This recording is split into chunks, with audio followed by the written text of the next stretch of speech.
So, the Books of Magra, how did it come into my awareness? And how did it become such a significant part of my life? That story is in 3 parts.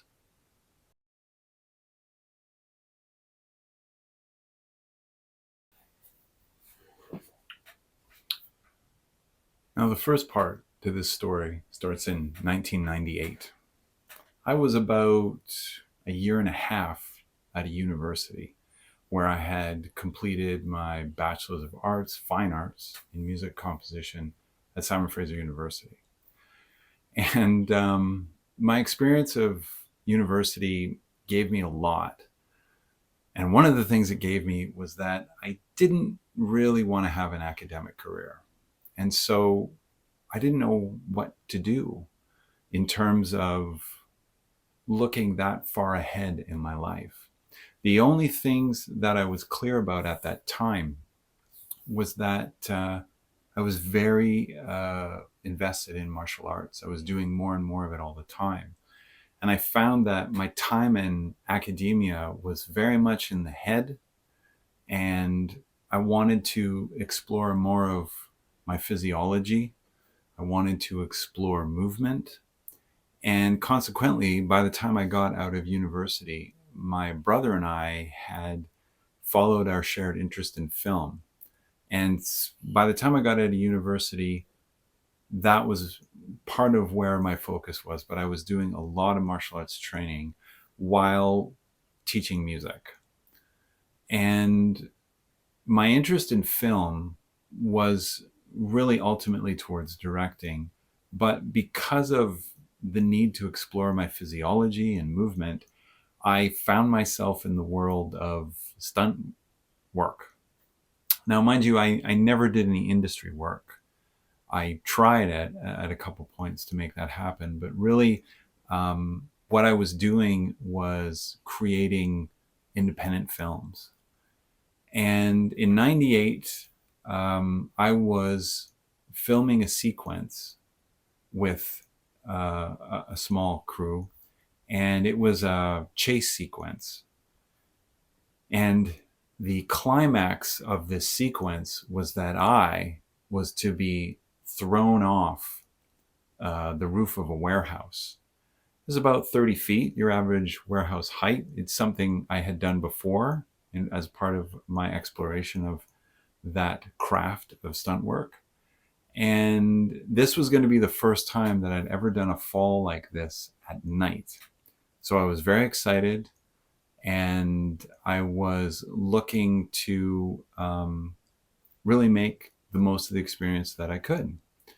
So we filmed throughout the day, and the climax of the film, or the sequence, was this fall off of the warehouse, and it was to be at night. So we were on the roof. We shot all the footage we needed to get to that moment, and then we were setting up to do the fall. Now, the fall that I was doing, I was going to be falling into a variety of cushions and mats that were arranged to take the impact. And we had lights set up, and I remember looking over the edge of the warehouse at where I was going to fall, talking with the other stunt man that I was working with, working things out with who was on the camera. And there was this pause in that activity. There was a moment where I was just on my own with my thoughts. And I happened to be looking over at the ground, at the mat, and the way that it was lit at night. So I could see it, but it wasn't necessarily lit up like a beacon. And as I was looking at this area that I was going to fall into, a thought came into my mind. And the thought was, you could just leave. You could just miss the mat, land a certain way, and you don't have to deal with all of this. That was the first time in my entire life that I'd had a thought like that. Now, because of the context, I took that thought and some of the feelings that came with it, and I just tucked them away and put them to the side and went ahead and followed through on the rest of the shoot. As you can tell, I did the fall and it went great. In fact, it was a very exhilarating experience to do that. But after doing that, that moment stayed with me. And on the drive home, it started to arise. It started to come back up. It started to move between and push aside everything that I had done for the day. And from that moment on, this thought and this feeling stayed with me. So that by about maybe 2 or 3 weeks later, I was fully conscious of this thought and feeling and knew that I had to address it, that I could not just let it pass. This was very serious and I needed to look at it. And what I realized is that I didn't know what to do. I didn't know how to go further in my life. And so I deduced that I was experiencing a creative existential crisis and that I was stepping into a potential depression, perhaps a very deep depression. And it was from there that I decided that I needed to leave everything that I knew about where I was and what I was doing. And I had to address this thought and the feelings that came up with it, which then led to part 2.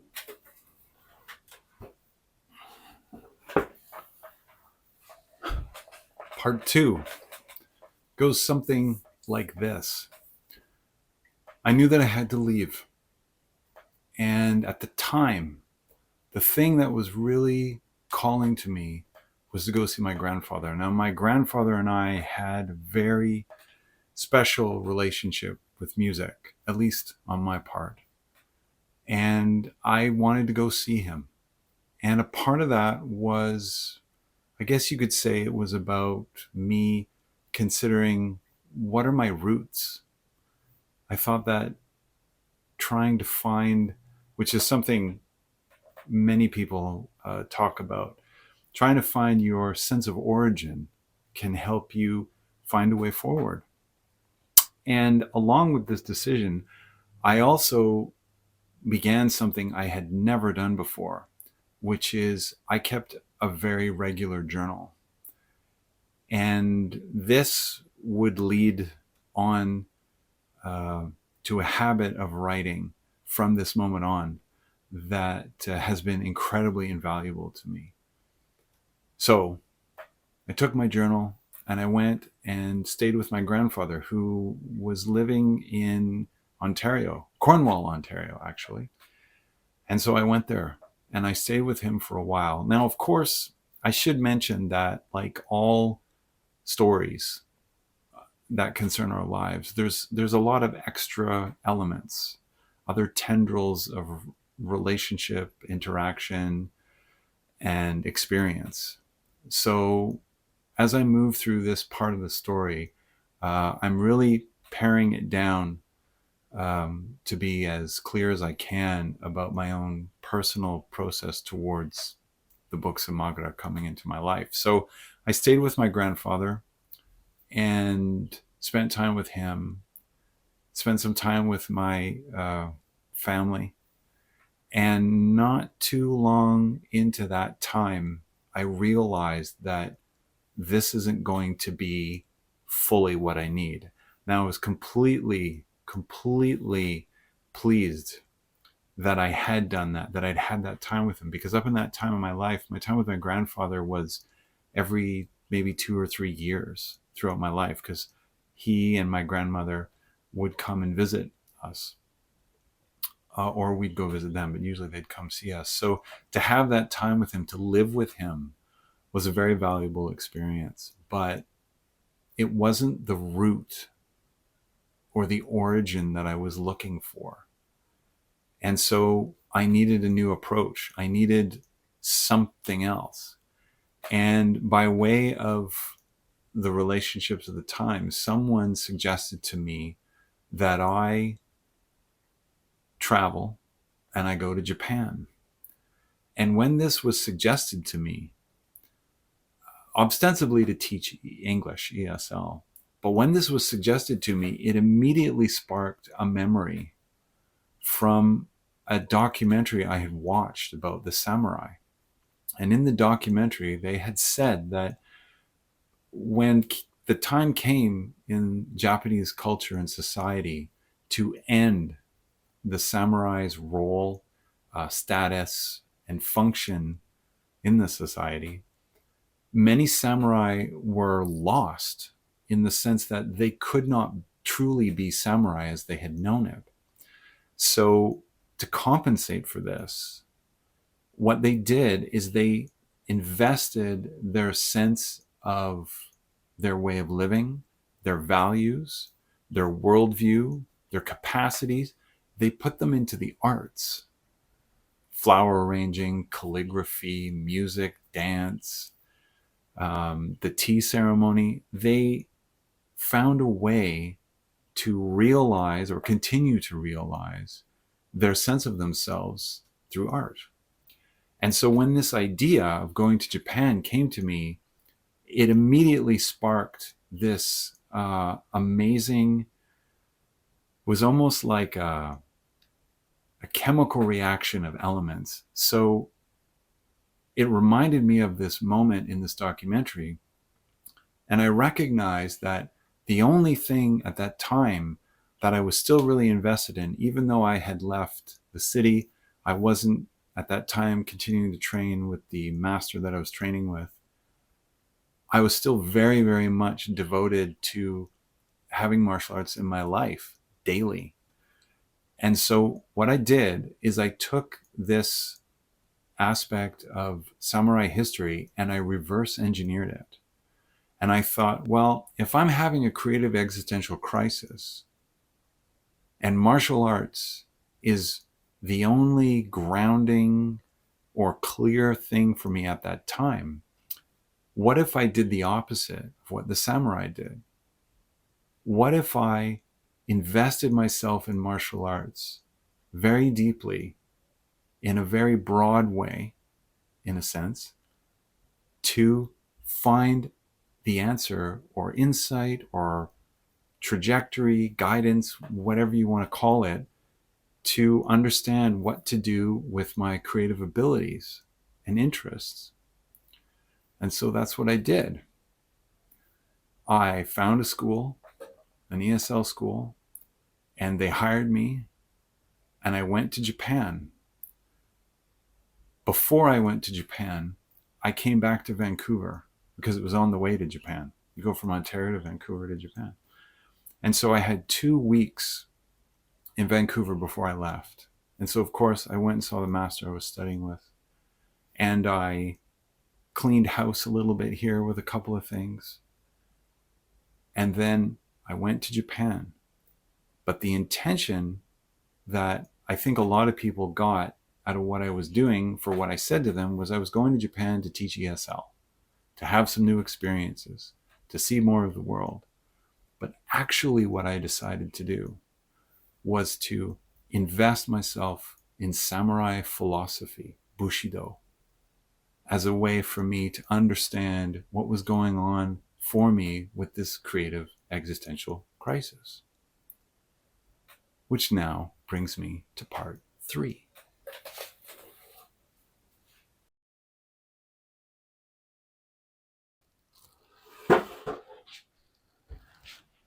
I have in front of me some pictures from my time in Japan. When I went to Japan, I lived on the island of Shikoku in a city called Takamatsu, which was a harbor city, which was great because it was by the ocean and there were mountains. So it was something that I had a strong affinity for, being from Vancouver.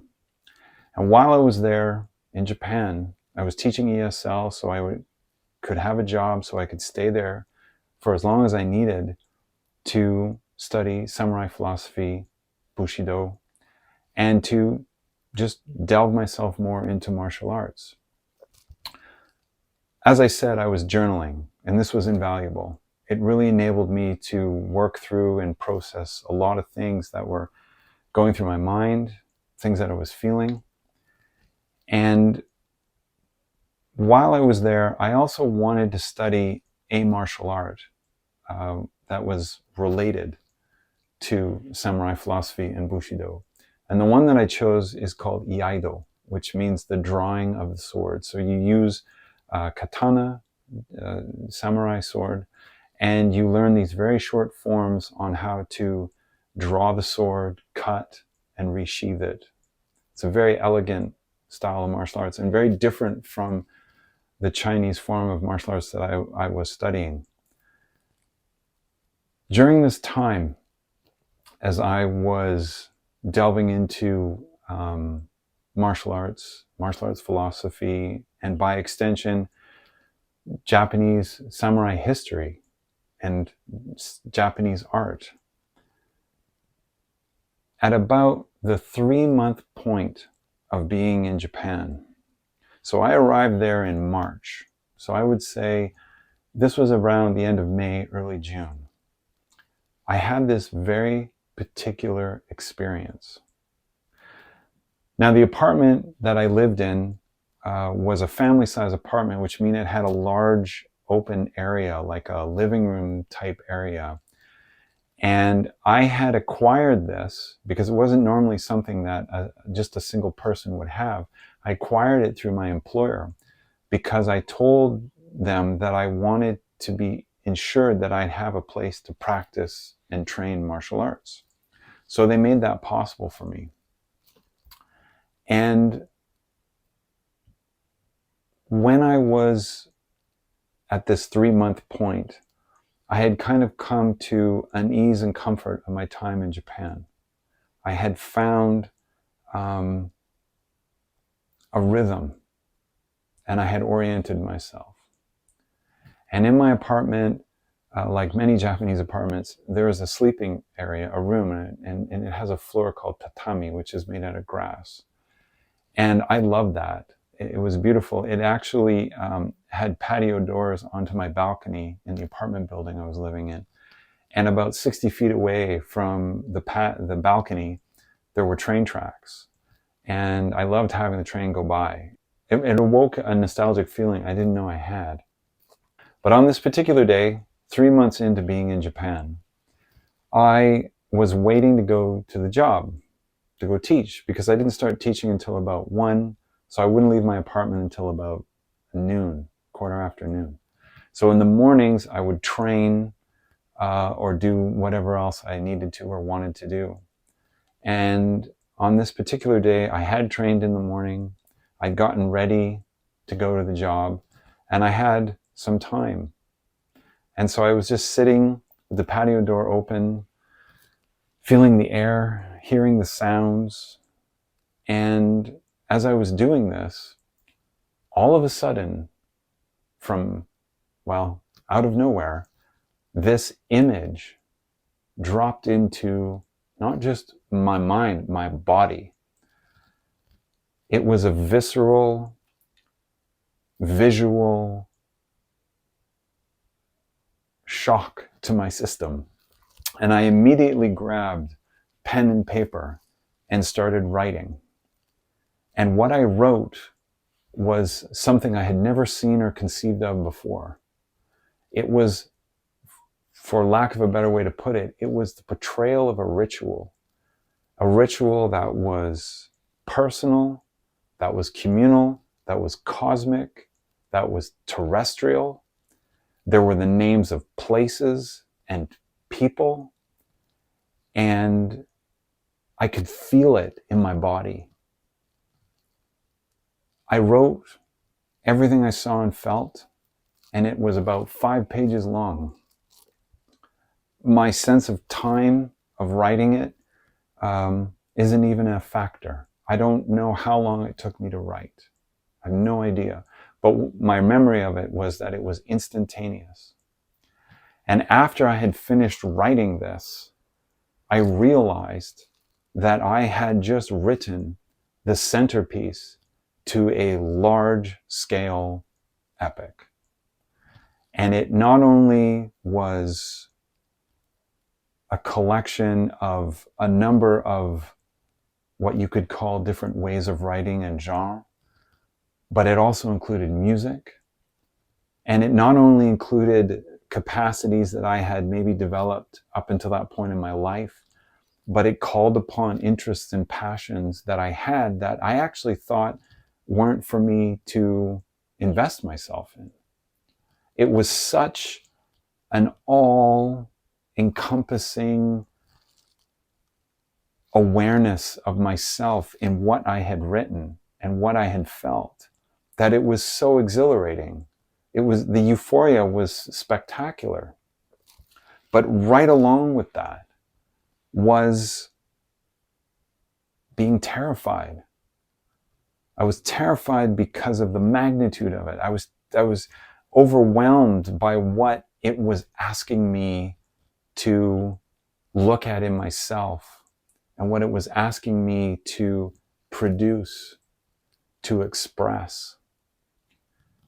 And that was the moment of writing those 5 pages, of feeling it in my body, seeing it in my mind, and the feeling of that exhilaration and that